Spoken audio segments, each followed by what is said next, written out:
एक सुदूर घाटी में ऊंचे पहाड़ों और घने जंगलों से घिरा एक गांव जिसका नाम आनंदपुर था।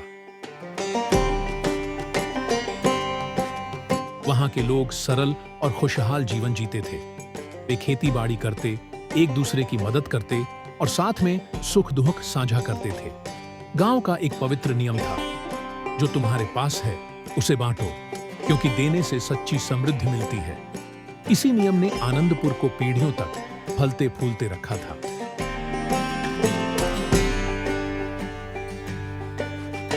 लेकिन समय के साथ चीजें बदलने लगीं। गांव में एक युवक रहता था जिसका नाम श्याम था।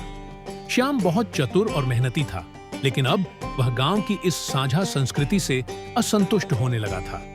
उसने देखा कि लोग बिना किसी हिचकिचाहट के अपनी फसलें, मवेशी और कारीगरी के सामान एक दूसरे के साथ बांटते थे। एक दिन श्याम के मन में एक विचार आया, अगर मैं अपने लिए कुछ ज्यादा रख लूं, तो क्या मैं सबसे अमीर नहीं हो जाऊंगा? यह विचार उसके मन में जमने लगा और उसने इसे आजमाने का निश्चय कर लिया। उस साल जब फसल कटने का समय आया, श्याम ने अपनी फसल काटी और उसका बड़ा हिस्सा चुपचाप अपने गोदाम में छिपा लिया।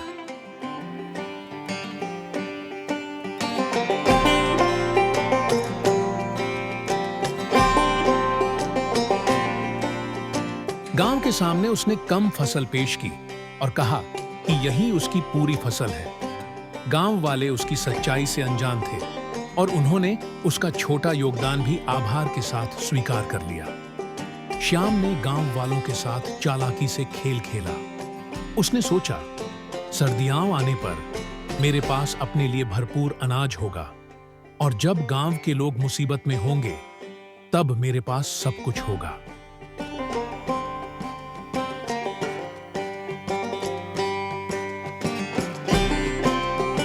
दिन बीतते गए और सर्दियां करीब आ गईं। जैसे ही पहली बर्फबारी आनंदपुर में हुई, गांव वाले अपनी वार्षिक साझेदारी सभा के लिए इकट्ठा हुए। हर परिवार अपनी जमा की गई खाद्य सामग्री लेकर आया ताकि पूरे गांव के लोग सर्दियों में भूखे न रहें।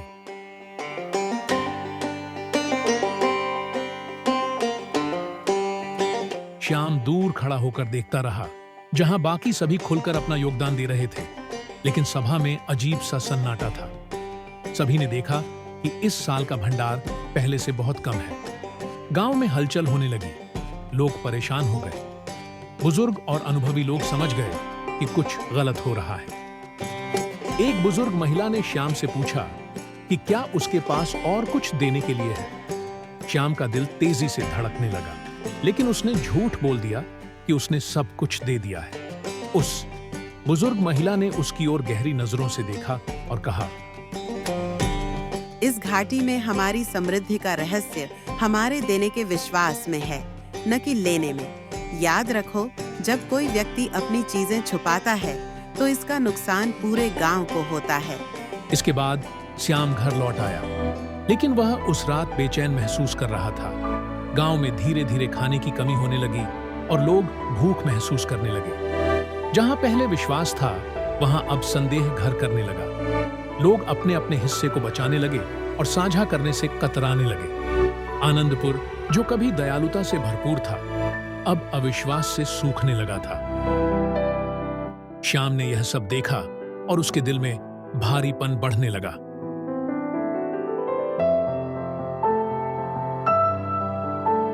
एक रात जब वह अपने घर में बैठा था, अपने छिपे हुए अनाज से घिरा हुआ, उसे एहसास हुआ कि उसकी लालच ने केवल खाना ही नहीं छुपाया, बल्कि उस भरोसे को भी तोड़ दिया जो गांव को जोड़कर रखता था।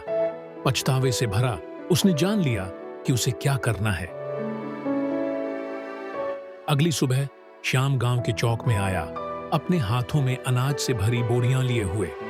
गांव वाले हैरानी से उसे देखने लगे। श्याम ने सिर झुकाकर कहा, मैंने आप सबके साथ गलत किया। मैंने अपना हिस्सा छुपाया और ऐसा करके मैंने सिर्फ खाना ही नहीं चुराया, बल्कि उस भावना को भी छीन लिया जो हमारे गांव को मजबूत बनाती है। मुझे माफ कर दीजिए। तभी एक बुजुर्ग महिला ने श्याम को देखा और कहा, गलती स्वीकार करना सच्ची हिम्मत की निशानी है। श्याम, आज तुमने यह सीखा है कि लेने से हम हारते हैं, लेकिन देने से हम बहुत कुछ पाते हैं। उस दिन के बाद से श्याम ने खुलकर अपना हिस्सा साझा करना शुरू किया। गांव वाले भी फिर से विश्वास के साथ एक दूसरे से जुड़ने लगे।